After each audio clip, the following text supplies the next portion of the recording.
And I think that the way it's been laid out in this memo is very easy to understand, and it gives some very valuable information about exactly what state aid means to us and why we have to comply with the statute at this point, the way that it's written, in order to get these benefits. So I'm going to be carrying this around in my back pocket to answer questions, and I want to use this as kind of a basis for any conversations that we're going to be having about the library when we meet again for budget.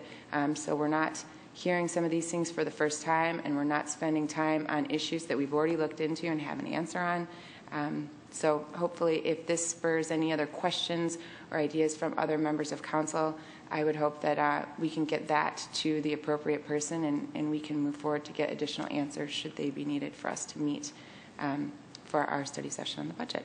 And that's it. Okay. Madam Mayor? Yes, Councilor Beltrami. I'd like to follow up on Councilmember McGinnis's comments a little bit, because when we talk about state aid for the library, it is dependent on many things, and those criteria are different for different communities, different numbers of volumes, and all of the rest of that. In my conversations last week with the Speaker of the House and the Governor, both expressed a willingness to do away with the kinds of regulations that make it difficult for cities to appropriately serve our public and our business community. I think this is one of those cases.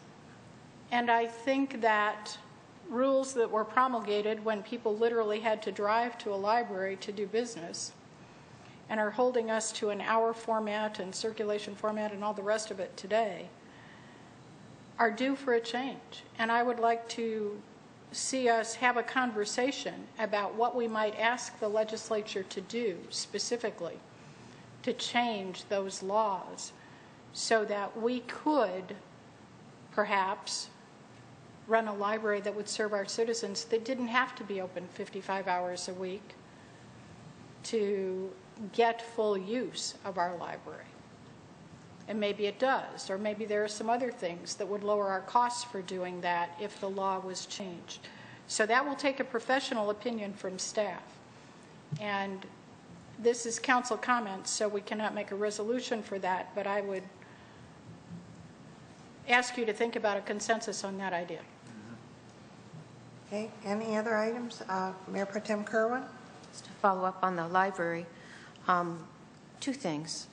One, I think it would be good if this material is on the report on this agenda. I think it would be good if it could also be available on the library's site. Would that be possible, Mr. Manager? Yes. Okay. Then part two of that, the number one thing I think I hear from residents, and it just seems like such a common sense question and a common sense solution, is why the heck we can't charge for library cards. That's the number one thing I hear all the time. If that too could be addressed prominently on either the library website or this one, there are laws. I was glad to hear that Councilmember Beltramini had an opportunity to speak with our newly elected legislators in Lansing, and appreciate that. I know that those of us who heard the governor's State of the State heard him remark on laws which are outdated or should no longer be there. Didn't he say that in his? Yes. And so I did sense a willingness to look at some of those that no longer serve us well. And as we sit here with our new zoning ordinance, I think we're probably thinking the same thing, because those are the laws that govern us when we look at that. And so it's with great excitement that I take home that binder and begin to delve into it. I would like, if we could, look at N6, if you don't mind, colleagues, to open up N6 and take a look at visions and goals. I know that we haven't really scheduled a time to do this again, but we talked about, as Councilmember Beltramini said, combining the first two sentences. And if you'll open that up, I have a suggestion of just a couple words on how to do that on vision for your consideration. I think it would be, I would love to see these adopted very, very soon. So if you have that, it would be the first sentence: to honor the legacy of the past and build a strong, vibrant future. 2 words: and become Troy is and become the most attractive, comma, / and competitive place to live, work, and grow business. So the change altogether would be vibrant future and become the most attractive, comma, competitive place to live, work, and grow business. And that combines the two sentences and looks at it as a future focus. The other thing is, in looking at the totality, I had mentioned this when we were working on it, I still think that we could do without the parentheticals and still keep the crux of sharp, strong goals. I think we understand what infrastructure is: streets, drains, waters, and sewer. I don't think that anything's added by mentioning basic infrastructure. The same way with all stakeholders. That's a comprehensive list, and I think that management needs to keep track of that comprehensive list because that's the intention. However, I think it would be fine to go ahead and just remove the parentheticals just for the look of the document, and then I think that it focuses on the specific goal rather than a listing format. So those are my two suggestions. I would hope that we could adopt those soon. Okay. Would you explain, we're going to take out you're suggesting we take out Troy is? Yes. Completely? So we're not going to have the word Troy in the vision at all? It would be the vision of Troy, to honor the legacy of the past and build a strong, vibrant future and become the most attractive, competitive place to live, work. Okay, so we put vision of Troy up there, and so we'll still have the word Troy in there. Okay. All right. I noted on vision and goals that there was a typo. If we are going to keep the listing in the stakeholders, it says count, and so it should, I think you said court when you indicated that. I also think one of the stakeholders also are the employees, and I don't see them listed there. I think I don't know if the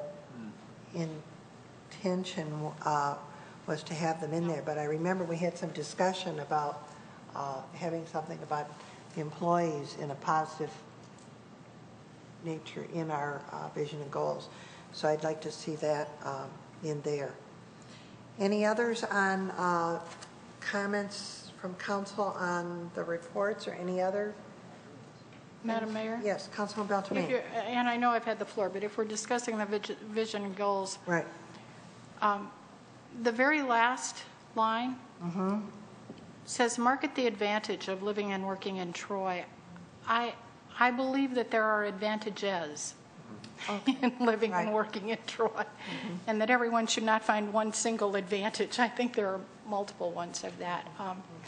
I have to think about, and you heard me say it originally, my knee-jerk is to have a vision only look forward as opposed to in the past. So while I appreciate the suggestion, I need to think about it. That is my issue, and it hasn't changed. I think it's good, though, to have the discussion. Oh, absolutely, absolutely, and I may change my mind, but, you know, I said it before, and I still haven't changed that. Mayor? Okay. Yes, Councilman Harmonic? Well, since we're all talking about N6, I'll kind of jump in the fray here. I'm not comfortable with the statement, Troy is the most attractive and competitive place to live, work, and grow business. And my concern is that when you make a statement like the most, it implies that essentially we are above all others in the entire world. And there are a number of factors that are completely out of our direct control, and those things are the decisions essentially made at the state and the federal level. And I think realistically we could say is an attractive, or will be an attractive, or strives to be an attractive, or whatever the case might be.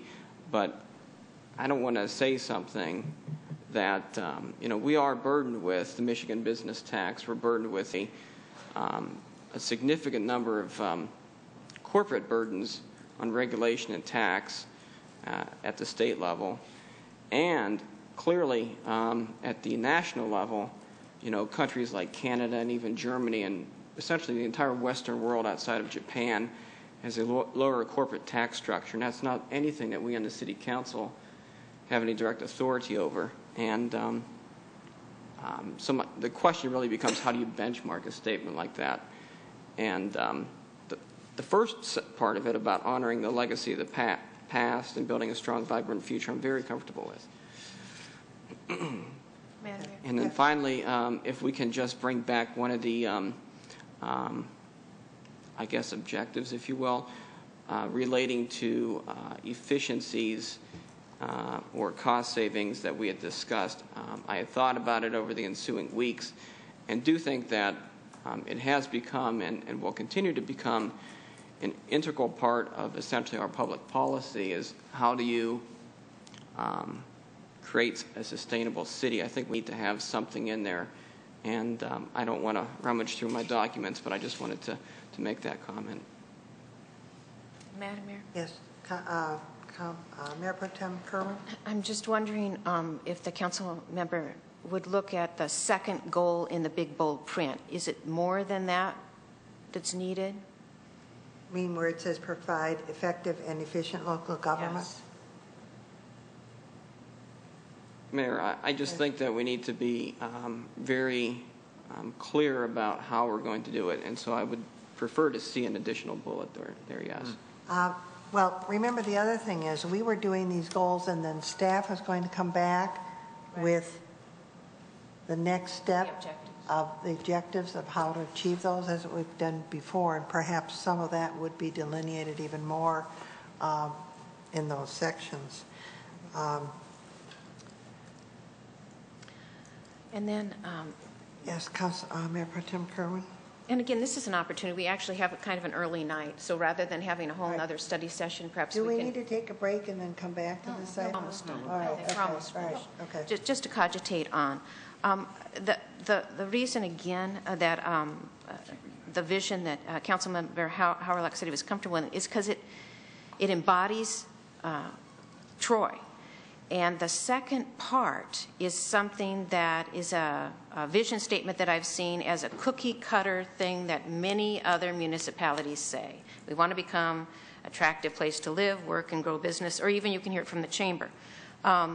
What is important, what is the essence of a vision is that it should include something that is the character and flavor of the community itself. And the character and flavor of this community is embodied right there on the logo that you can see at the City of Troy. It includes that legacy of the past and looking forward to that strong, vibrant future. So they're combining them in some way, I say fine. Ignoring one over the other, I don't know.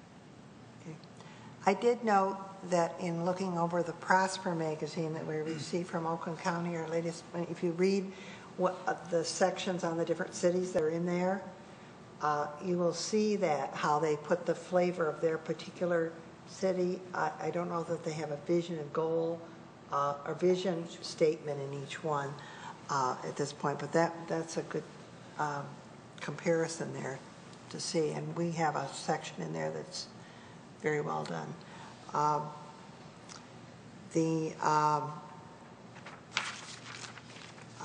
didn't know if Councilwoman Beltramini, did you want to talk about the item that you asked for at the last item or not? Are you? No, I was simply pleased to have the numbers. Okay. I personally did not anticipate a huge savings, but I was glad to have the numbers.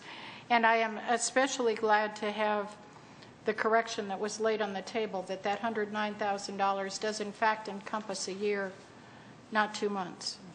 So the numbers as extrapolated are accurate, even if the statement leading up to them in the original memo was not. Okay.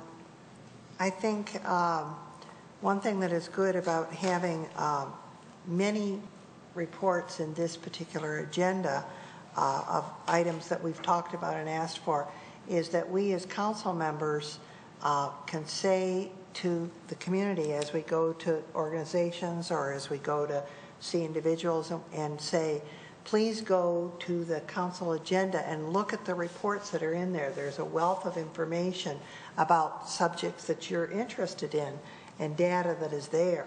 So that's a good way of educating people on things that they're interested in. So I appreciate that and the discussion here at the table about it, because it brings it to people's attention more than just having it be, written down and then we just note it and file. And hopefully, as Councilman McGinnis indicated, and also, all the members that spoke said, we're going to use these as we work on other things as we go forward. So that's good data for us. Mr. Zerlag? Just for clarification, what is the governing body's expectation of staff relative to the vision and goals draft? Do you want us to incorporate your comments into the draft and bring them back to you as another draft? Do you want to set a study item?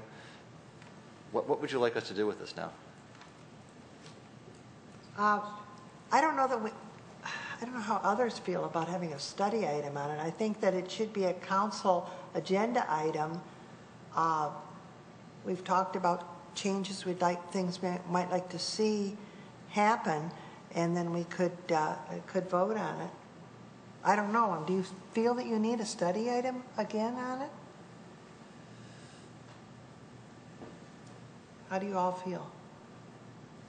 I would assume it would come at a regular meeting, not the 31st, Right. the 7th.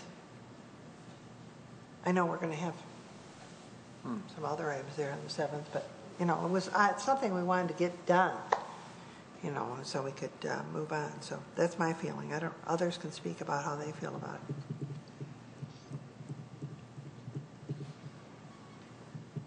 Okay, yeah, Councilman McGinnis? Madam Mayor? Oh, I saw her signal Right. before I heard you. Go ahead.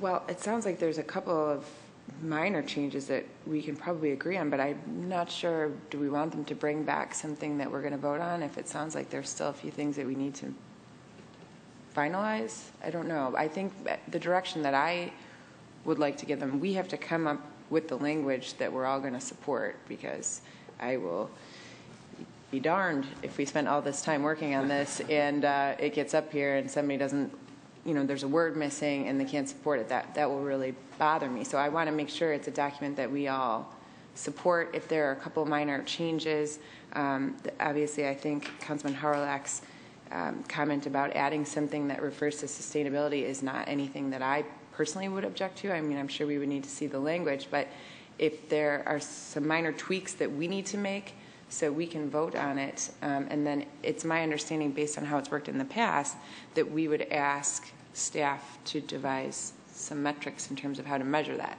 If I'm mistaken, definitely someone please correct me, but I'm hoping whatever minor changes we need to do, if it's putting it on the agenda so we can discuss it or making a study session, but I definitely don't want to leave here today saying we're glad that it's here, but we have no idea when it's coming back. So, I think we need to figure that out. Councilman Fleming? Thank you. How do you feel?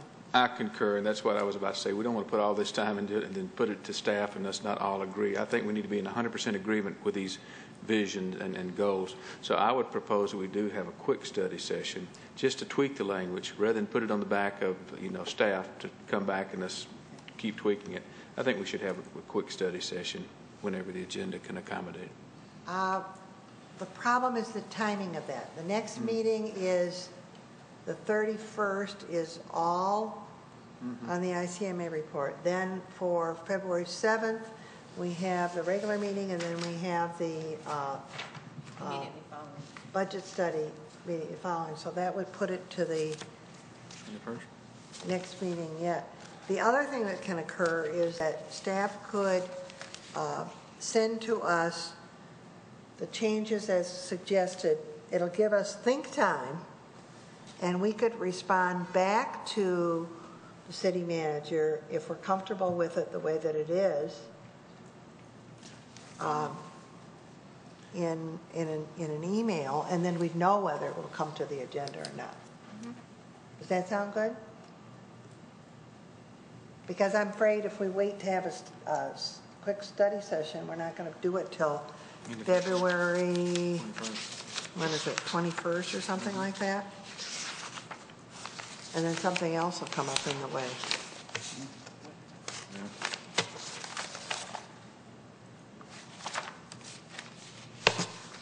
Would that be satisfactory, Councilman Beltrame?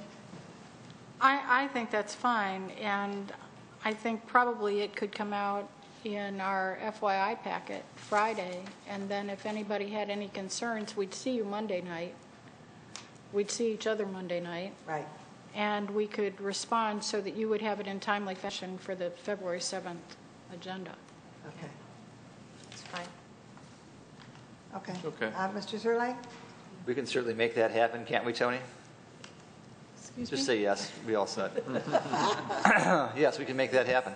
And at some point, assuming the positive that this vision statement and goal setting does get adopted, the next step that a lot of communities do is engage the public in terms of what they wish to accomplish, for their input as well, in terms of how to accomplish these goals and vision. So you may want to think about that too. And then lastly, ICMA is coming down to talk to us on January 31st. And as Mr. Hauerlach may know, in Australia they pronounce it ACMI.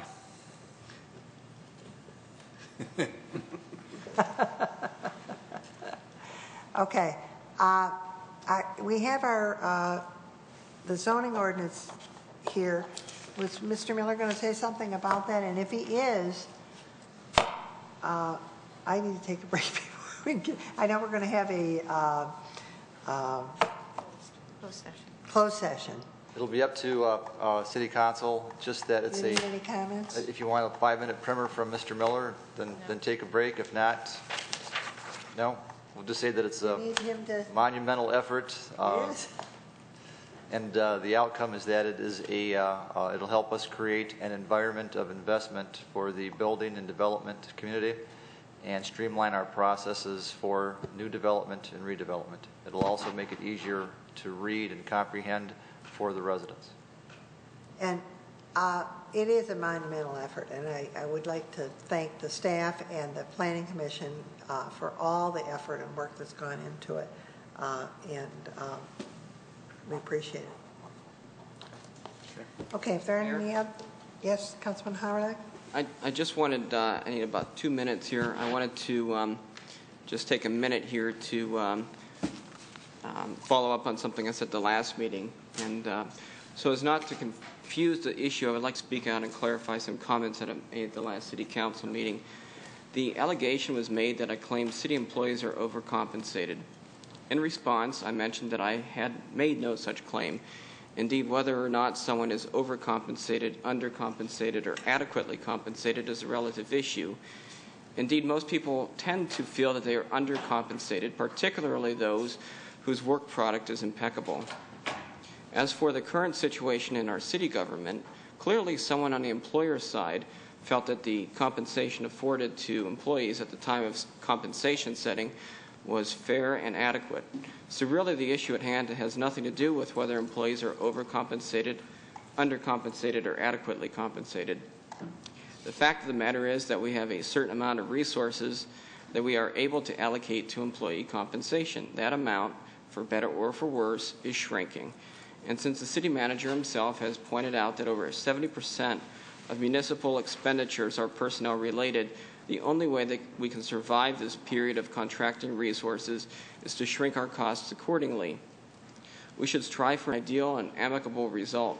Such a result naturally would be a win-win for employees and for residents of the city. Since we have a shrinking monetary resource to allocate, it is essential that we work with employee groups to create a sustainable government cost structure. In return, employee groups will be afforded better job security, as fewer layoffs will be necessary if personnel costs shrink. As fewer employees are laid off, workloads can be better distributed as well. Additionally, residents will have continuation of services, and when times are better, employees shall be remembered for the sacrifices that they have made in order to help the city through these challenging times. So I just wanted to clarify my comments accordingly from 2 weeks ago. Thank you. Thank you, Councilmember Howard. Are there any other comments? And we'll take a brief recess and meet in closed session in about 5 minutes.